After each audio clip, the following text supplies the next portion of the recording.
Assalamualaikum warahmatullahi wabarakatuh. Kami akan mempresentasikan tugas proyek rekayasa perangkat lunak, yaitu membuat Software Requirement Specification atau SRS tentang aplikasi TIK-TIK. Pertama-tama, perkenalkan nama saya Intan Purrahmadan dengan NIM 13020220195 dari kelas B3 dan teman saya Anggi Alinka dengan NIM 13020220208 dari kelas B3. Tugas ini diampu oleh dosen Ibu Putri Lestari Lokapitasari Beluano Eskom MT. Baiklah, langsung saja. Di sini saya memiliki job desk sebagai tim pengembang aplikasi TIK-TIK atau Project Manager dan Analisis.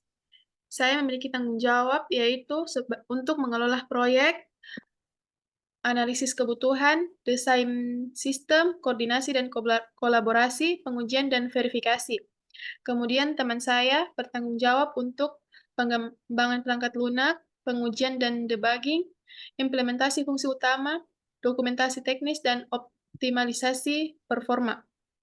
Baiklah, langsung saja. Di sini saya akan menjelaskan yang bagian pertama, yaitu pendahuluan. Yang pertama, dokumen persyaratan. Dokumen ini menjelaskan tentang spesifikasi persyaratan perangkat lunak untuk aplikasi TIK-TIK, sebuah aplikasi manajemen tugas yang dikembangkan menggunakan model pengembangan Agile. Dokumen ini ditunjukkan kepada pengguna dan pengembang, yaitu analisis, penguji, pengelola, dan pengguna akhir. Dokumen ini diharapkan dapat menjadi langkah awal untuk fase perencanaan sistem aplikasi TIK-TIK. Yang kedua, aplikasi cakupan produk. Aplikasi TIK-TIK dirancang untuk membantu pengguna mengelola tugas dan daftar tugas mereka. Fitur utama aplikasi ini meliputi penciptaan tugas. Pengguna dapat membuat tugas baru dengan judul, deskripsi, tanggal jatuh tempo, dan prioritas. Kemudian pengorganisasian tugas. Pengguna dapat mengorganisir tugas ke dalam daftar tugas, folder, dan proyek. Yang ketiga, penjadwalan tugas. Pengguna dapat mengatur pengingat untuk tugas dan menerima pemberitahuan saat tugas jatuh tempo.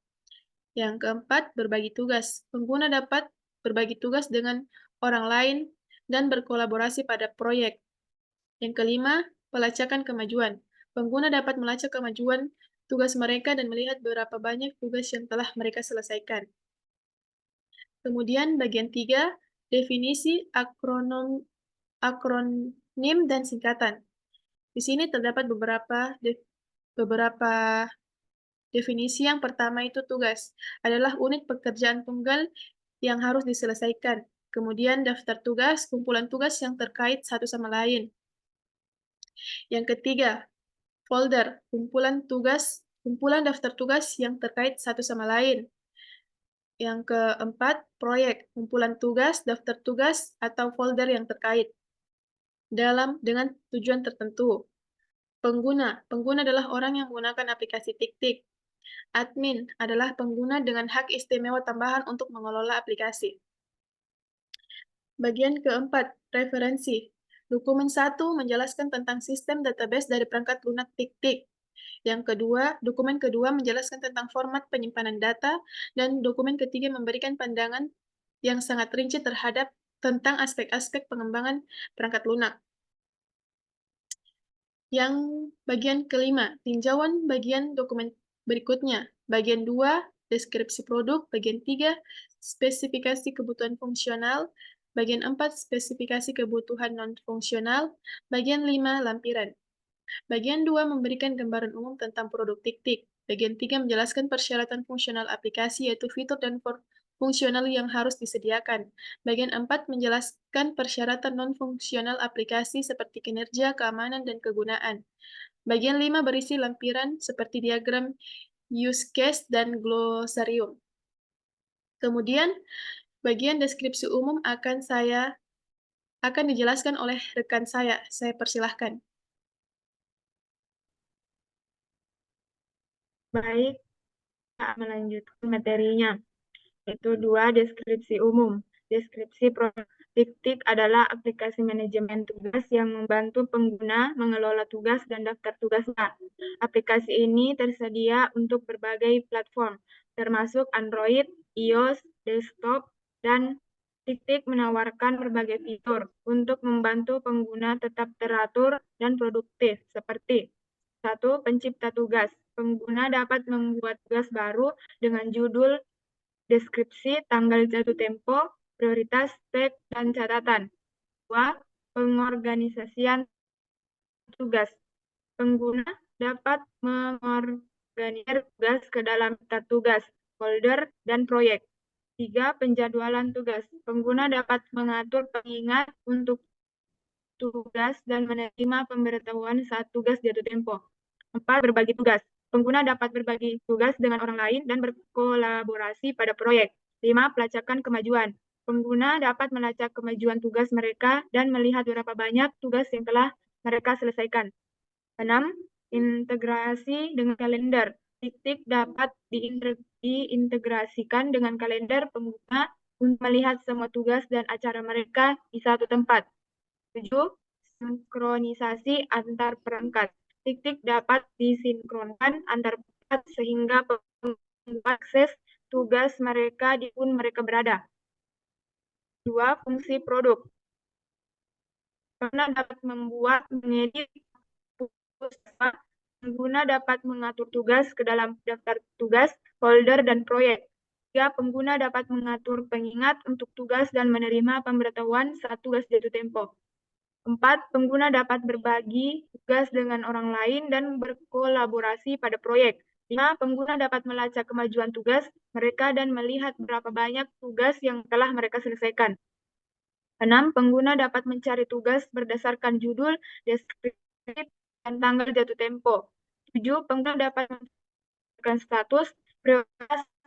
8. Pengguna dapat menyesuaikan sampai 9. Tik-Tik dapat diintegrasikan dengan berbagai aplikasi lain seperti Slack, Evernote, dan Google Calendar.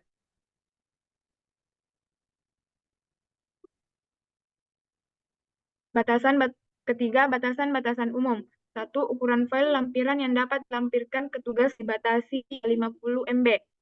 Jumlah tugas maksimum yang dapat dibuat olehnya dibatasi hingga 5.000. 3. Jumlah daftar tugas maksimum yang dapat dibuat oleh pengguna dibatasi hingga 200. 4. Jumlah folder maksimum yang dapat dibuat oleh pengguna dibatasi hingga 50. Kelima, jumlah proyek maksimum yang dapat dibuat oleh pengguna dibatasi hingga 25. Keempat, asumsi dan ketergantungan. 1. Pengguna memiliki koneksi internet yang aktif. 2. Pengguna memiliki perangkat yang kompatibel dengan aplikasi Tik-Tik. Ketiga, pengguna memiliki akun Tik-Tik. Keempat, pengguna telah membaca dan memahami panduan pengguna Tik-Tik. Selanjutnya akan dilanjutkan oleh teman saya. Baik, saya akan menjelaskan persyaratan umum. Persyaratan umum yang pertama yaitu persyaratan interface eksternal. Di sini ada user interface. Aplikasi Tik-Tik harus memiliki UI yang intuitif dan mudah digunakan.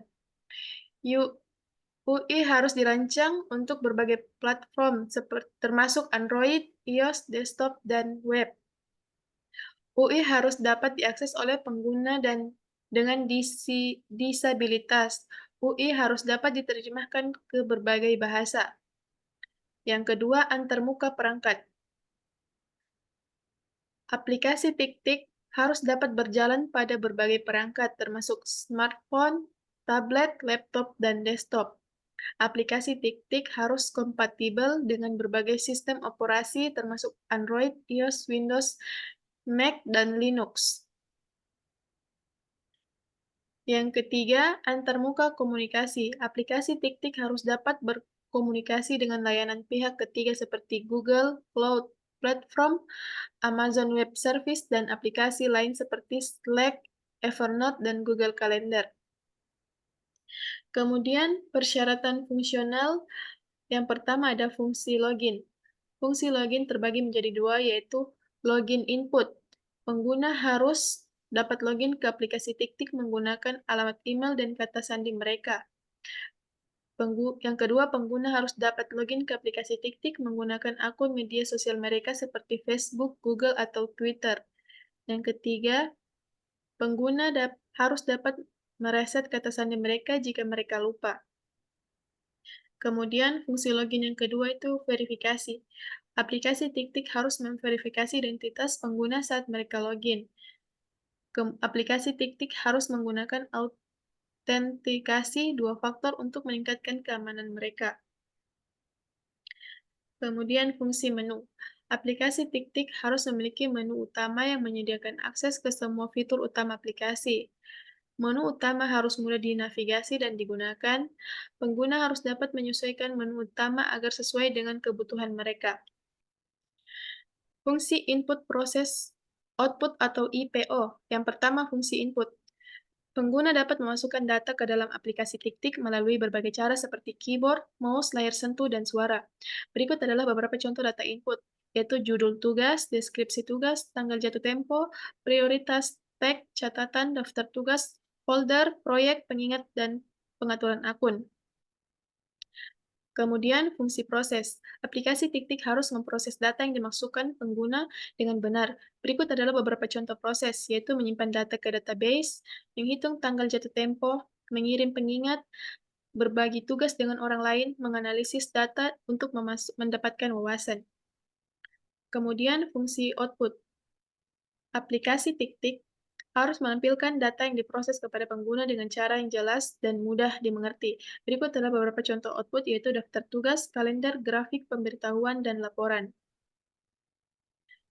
Kemudian, persyaratan performa yang pertama itu responsif. Aplikasi TikTik harus merespon input pengguna dengan cepat dan tanpa penundaan yang signifikan. Yang kedua, berkinerja tinggi. Aplikasi TikTik harus dapat menangani beban pengguna yang tinggi tanpa mengalami penurunan kinerja. Yang ketiga, hemat baterai. Aplikasi TikTik harus hemat baterai dan tidak menghabiskan daya baterai perangkat pengguna secara berlebihan. Kemudian, atribut perangkat lunak. Yang pertama, kemampuan. Aplikasi TikTik harus memiliki semua fitur yang dijelaskan dalam bagian 2.2 deskripsi produk. Aplikasi TikTik harus dapat diperluas dengan fitur yang baru di masa depan. Kemudian keamanan. Aplikasi TikTik harus aman dan terjamin. Data pengguna harus dienkripsi dan dilindungi dari akses yang tidak sah. Aplikasi TikTik harus mematuhi semua peraturan privasi yang berlaku. Kemudian perawatan. Aplikasi TikTik harus mudah dirawat dan diperbaharui. Dokumentasi yang jelas dan lengkap harus tersedia untuk pengembang. Dukungan pelanggan yang responsif harus tersedia untuk pengguna. Baiklah, selanjutnya untuk bagian gambarnya akan dijelaskan oleh teman saya, Andi Alinka. Saya persilahkan. Baiklah, saya akan menjelaskan entity relation diagramnya. Terdapat tabel yang dapat diidentifikasi sebagai tabel master dan tabel transaksi. Untuk tabel master, yaitu tabel pengguna, tabel proyek, tabel folder, dan tabel daftar tugas. Sedangkan untuk tabel transaksinya, yaitu tabel tugas, tabel komentar, tabel lampiran, dan tabel kolaborator.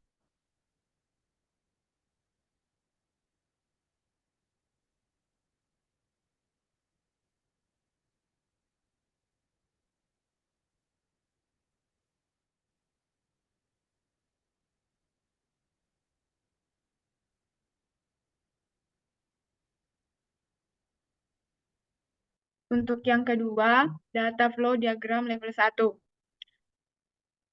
Alur diagramnya yang pertama, login dan verifikasi pengguna memulai dengan melakukan login. Sistem melakukan verifikasi terhadap data pengguna. Setelah verifikasi berhasil, pengguna mendapatkan akses ke sistem manajemen tugas, interaksi pengguna dengan sistem. Pengguna dapat melakukan berbagai tindakan dalam sistem. yaitu buat atau mengedit tugas, organisir tugas, organisir folder, organisir proyek, mengatur pengingat, berbagi tugas, melacak kemajuan, mengatur pengaturan, simpan atau update data. Setiap tindakan pengguna terhadap berbagai modul ini menghasilkan data disimpan atau diperbarui di database terkait. Manajemen tugas menyimpan atau memperbarui data tugas. Manajemen daftar tugas menyimpan atau memperbarui data daftar tugas. Manajemen folder memperbarui data folder. Proyek menyimpan atau memperbarui data proyek. Penjadwalan tugas menyimpan atau memperbaharui data penjadwalan. Berbagi tugas menyimpan atau memperbaharui data berbagi tugas. Pelacakan kemajuan menyimpan atau memperbarui data pelacakan. Update lanjutan setiap terkait dapat menerima update dari data yang disimpan dalam database masing-masing. Untuk selalu menampilkan informasi terkini kepada pengguna, memudahkan dalam pengelolaan tugas, daftar tugas, folder, proyek, penjadwalan, berbagi tugas, dan pelacakan kemajuan. Secara keseluruhan, diagram ini menggambarkan alur kerja sebagai sebuah aplikasi tugas mulai dari login pengguna, interaksi dengan berbagai fitur aplikasi, hingga penyimpanan dan pembaruan data terkait di dalam sistem.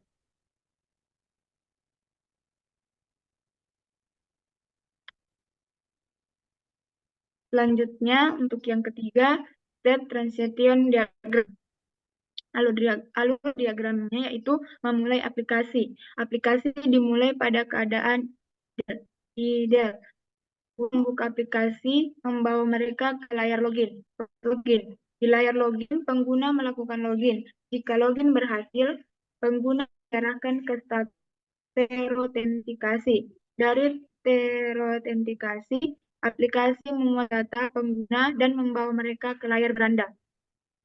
Navigasi di layar beranda. Di layar beranda, pengguna memiliki beberapa opsi. Buat tugas, pengguna memilih buat tugas ke layar buat tugas. Edit tugas, pengguna memilih edit turahkan ke layar edit tugas. Lihat detail tugas. Pengguna memilih tugas tertentu untuk melihat detailnya dan diarahkan ke tugas. Pengaturan memilih membuka pengaturan dan diarahkan ke layar pengaturan. Logout. Pengguna inisiasi logout dan diarahkan ke keluar. Proses buat tugas. Layar buat tugas, pengguna memulai pada step masukkan detail. Pengguna dapat mengatur pengingat diatur pengingat. Lalu kembali ke masuk detail. Menentukan prioritas ditentukan prioritas, lalu kembali ke masukkan detail. Menambahkan tag, tambahkan tag, lalu kembali ke masukkan detail. Setelah selesai, pengguna menyimpan tugas dan diarahkan ke status tugas dibuat. Dari tugas dibuat, pengguna kembali ke layar beranda. Proses edit tugas. Di layar edit tugas, pengguna memulai pada step ubah detail. Pengguna dapat memperbarui pengingat diperbarui pengingat, lalu kembali ke ubah detail. Memperbarui prioritas diperbarui prioritas, lalu kembali ke ubah detail. Tag diperbarui tag, lalu kembali ke detail. Setelah selesai, pengguna menyimpan perubahan dan diarahkan ke status tugas diperbarui. Dari tugas diperbarui, pengguna kembali ke layar beranda. Melihat detail tugas. Dilihat detail tugas, pengguna memulai pada set tampilkan detail. Pengguna dapat memilih edit yang membawa mereka ke edit tugas. Dari edit tugas, pengguna dapat kembali ke tampilkan file. Pengguna bisa kembali langsung ke layar beranda. Pengaturan aplikasi. Di layar pengaturan, pengguna memulai pada set pengaturan umum. Pengguna dapat pergi ke pengaturan lalu kembali ke pengaturan umum. Pergi ke pengaturan notifikasi, lalu klik ke pengaturan umum. Pengguna juga bisa kembali langsung ke layar beranda. Logout. Pengguna yang memilih logout di layar beranda dia keluar. Setelah logout berhasil, pengguna dibawa kembali ke layar login. Selanjutnya saya akan kembalikan ke teman saya. Baik, terima kasih. Itulah tadi hasil pemaparan materi kami tentang tugas SRS dari mata kuliah Rekayasa Perangkat Lunak. Lebih dan kurangnya kami mohon maaf. Saya tutup dengan wabillahi taufik wal hidayah. Wassalamualaikum warahmatullahi wabarakatuh. Terima kasih.